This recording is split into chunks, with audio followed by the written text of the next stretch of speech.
قل هذه سبيلي أدعو إلى الله على بصيرة أنا ومن اتبعني وسبحان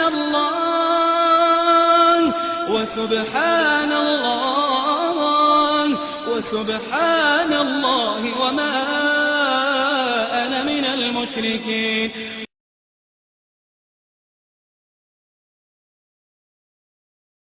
ترشي د قرآن پاک یو ختم چرته نه کوي نه ولا الفاظ ویلي او نه محنت وی چې قرآن زده کی او د هغې په احکام باندې عمل وکړي او بالمقابل وګورئ چې زموږ ستاسو مینه نن سبا د څه سره ده. نن سبا ورونو یو لویه فتنه د دې زمانې او د دې عصر چې هغه انټرنټ ډیش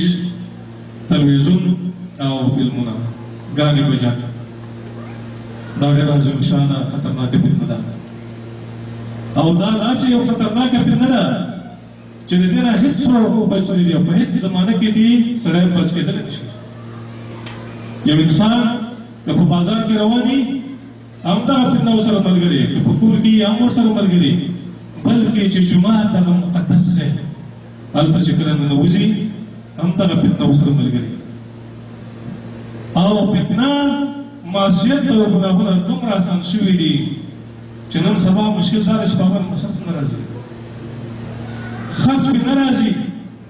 مخکې به څه زمانې وي چې کله به چا معصیت کوو نافرماني به کوله په هغه باندې به مصرف کوو. موږ په یوه علاقه کې اوسېږو هلته د ملګرو وي تیر او د چترال لویه لار وه کله کله به څه خلک د تیر او د چترال د لر علاقونه به تله پېښور ته چې کله به د معصیت او ګناه لپاره ته په ټوله صبح کې چېرته په پېښور کې یو سینما لګېدلې وه هغه سینما ته به د فردوس نوم یې ورکړی و انا لله و انا الیه راجعون. جنت الفردوس تاسو واورئ مخکې چې رسول الله صلی الله علیه وسلم فرمایي چې کله تاسو د الله نه سوال کوئ د جنت الفردوس سوال وکړئ ځکه دا په ټولو جنتونو کې اعلی جنت دی. د هغې جنت نوم یې په یو سینما د فحاشۍ په ځای باندې د فردوس نوم یې انا لله و انا الیه راجعون. خلک به تله د چترال نه به چې تله یو ورځ مزل و یو ورځ واپس څو ورځې 2 ورځې به کار ورته پرېږدي بیا به چې بس او هغه ډبوله به یې کرایي ورکوله کم از کم هغه وخت کې 200 روپۍ به پرې لګېدلې او بیا به یې چې هلته سینما د تګ لپاره به یې بل ټکټ هم اخیسته او بیا به چې کله د هغه لپاره غېده د پیسو جب خو به یې تش شوی و او کله به چې واپس کېده څه نه څه حیا او غیرت به مو خړې سترګې به روان وو پټېده به چېرته دومره تکلیف به په ګناهونو باندې لیکن انا لله و انا الیه راجعون. نن سبا اوس څه یو سینما په ټولو صوبه کې به چېرته وه او نن په یو ژب کې 1 میلیون نه زیات سینما پرتې دي. جوار چې راواخلئ په دې کې د ایربون نه زیاتې سینماګانې پرتې دي د شرق او د غرب د جنوب او د شمال چې کومه فاحشه سینماګانې دي هغه زموږ ستاسو ژبونو ته راغلي او دغه جوالونه او چې کوم موبایل دي دا چې کله موږ تاسو په مجلس کې ناست وي د خپلو ملګرو سره د خپلو ورونو سره د پلار په خوا کې او د خپلوان په خوا کې کوشش به دا کوو ځان داسې ښیو چې بل باندې به موږ ښه شی کوو د قرآن پاک تلاوت پرې وکړو د سدیس او د شوریان تلاوتونه پرې وکړو او ما ته د مولوي صاحب بیان راغلی زه پرې غاوم خلکو ته داسې شو چې کله مو ورور په خوا کې ناست وي د هغه مو دومره حیا کوو چې دا په مخ کې غلط شی نه کوو چې کله ملګری ناست وي د هغه په مخ کې ګناه نه کوو چې کله د تېرې ملګري په مخ کې ناست وي ګناه نه کوو. لیکن کله چې د مخلوقاتو نه موږ تاسو څنګه شو شپه شي تورتم شو د مخلوقاتو نه تعلق کټ شو او د رب العالمین سره تعلق قائم شو هغه ذات چې فوق العرش دی او دا ییني ته د هغه نه پناه دی په هغه وخت کې بیا په یوټوب باندې څوک یې حمله وکړي او لاړ شي داخل شي هغه لغړ سینماګانو ته هغه فلمونه پرې ګوري هغه لغړ او بېغیرته فلمونه چې د هغې لیدل او کتل په هېڅ یو معنا سره جواز نه لري هغه لا درز ورکړي بیا چې تر څو پر یو سینما کې ګرځي بل کې ګرځي چې کله واپس کېږي 2-3 ګنټې تېر شوي شپه پرې تېره شي 2-3 بجې شي دا به ستا د کار څه دی د دې معنا څه راووتله ورونو معنا دا راووتله چې موږ په زبان حال سره دا ویو چې رب العالمینه ستا هېڅ قدر زما پر زړه کې نشته ځکه کله چې مې ورو ورو د هغه نه مې حیا کوله د پلار نه مې کوله د ډېرې ملګري نه مې کوله چې کله مې ستا سره معامله شوله نور مخلوق نه کټ شو هېڅوک مې نه او صرف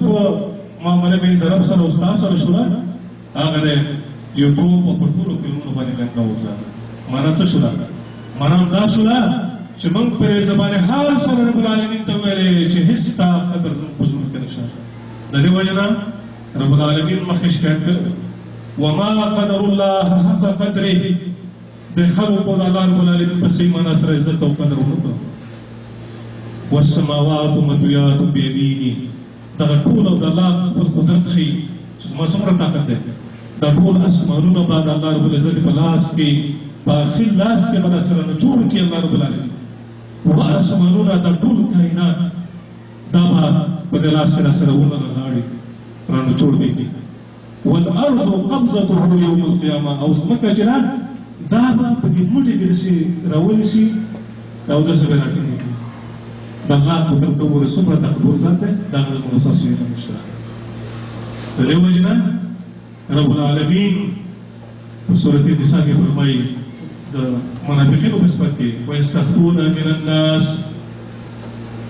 د هغې صفت څه و د خلکو نه پټېږي د خلکو په مخ کې بېحایي نه کوي غلط کار نه کوي غلط فلم نه ګوري ولا یستخفون من الله او د الله رب العزت والجلال نه حیا نه کوي پټېږي نه او ګناه د الله نه پټېږي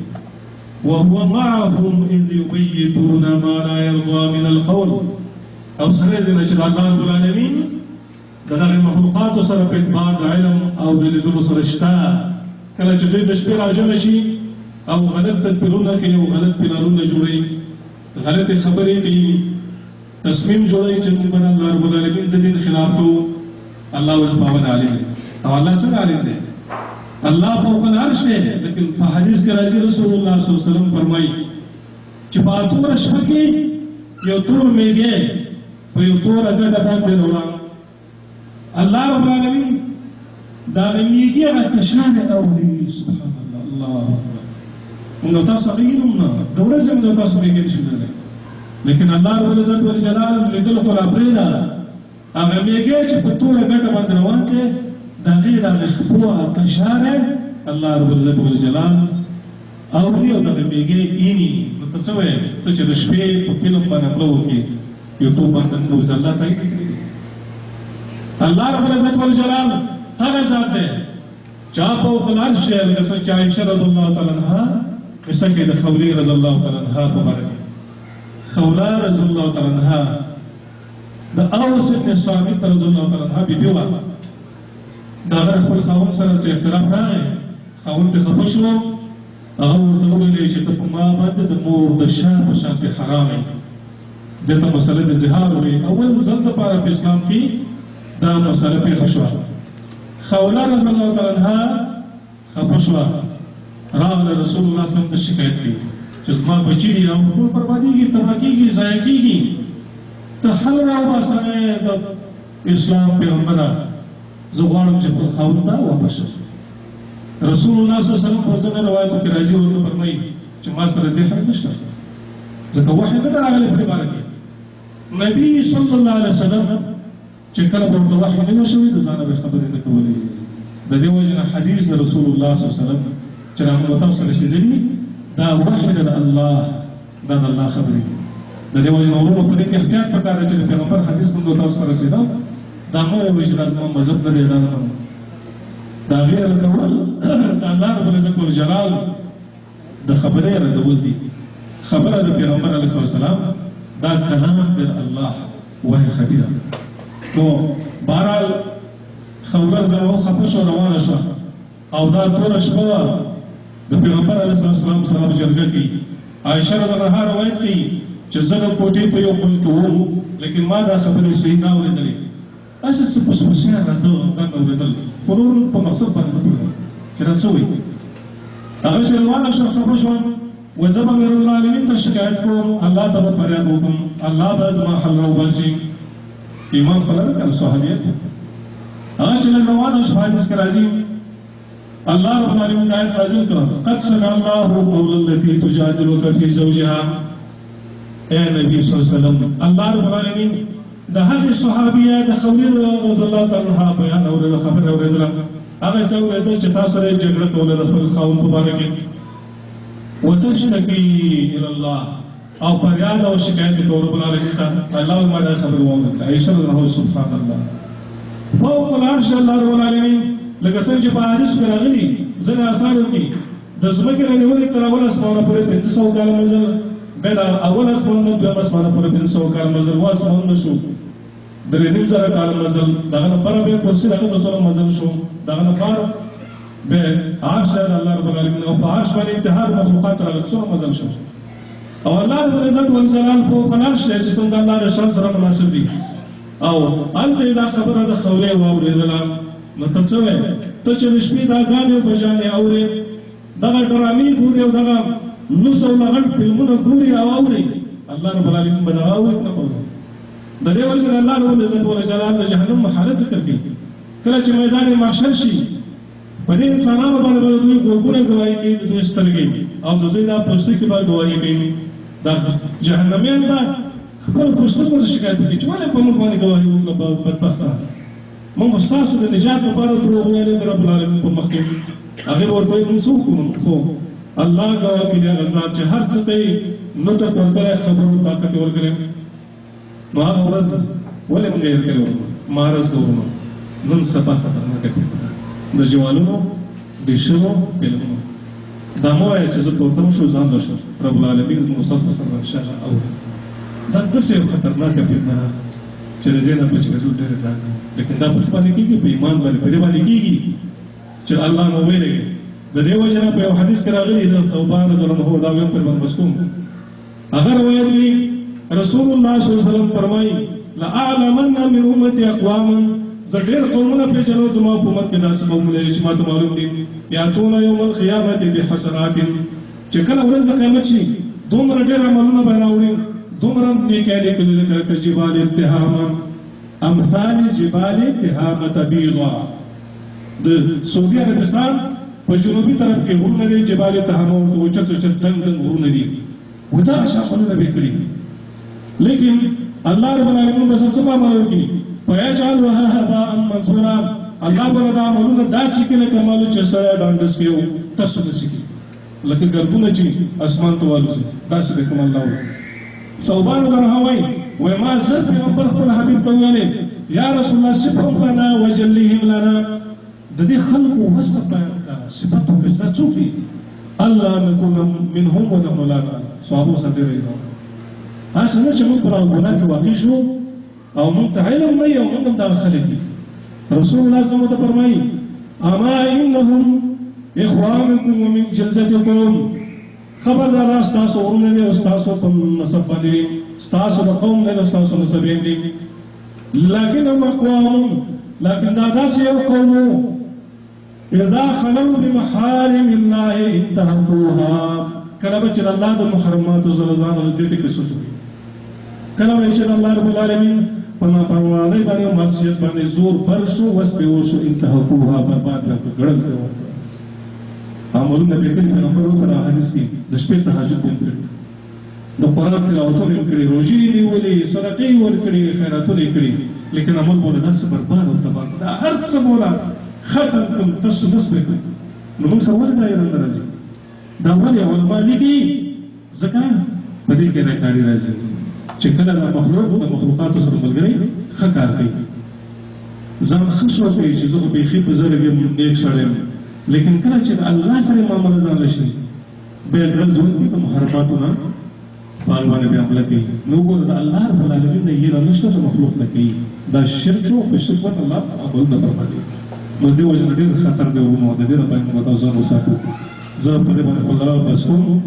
اوس په آخر کې چې تاسو په دې علاقه کې کومه مسابقه جوړه شوې وه د هغې هغه نتیجه چې کوم ده اوس اعلانېږي د هغې لپاره موږ ورقې تقسیم کړې وې تقریبا 110 کسانو په هغې کې شرکت کړی چې د پارچې رسېدلي خو ځینې پارچې داسې دي وروڼه چې موږ ته اوس میلاو شو تاسو وکړئ چې اوس موږ نومونه څنګه ولیکو هغه پارچې خو کتل غواړي تقریبا 15 پارچې داسې چې اوس موږ ته رسېدلي خو زما د هغې وروڼو سره دا وعده ده چې چا ته جایزه او انعام میلاو نه شو انشاءالله هغه د یو ملاحق په ورځ باندې اتوار په ورځ باندې راشي خپله جایزه زمانه ترلاسه کړي انشاءالله اوس موږ سره وخت نه و چې موږ د هغې انتظام کړی نو موږ په دغه مسابقه باندې شروع کړو د هغې مسابقې لپاره چې کوم ملګري تن شوي دي هغه راشي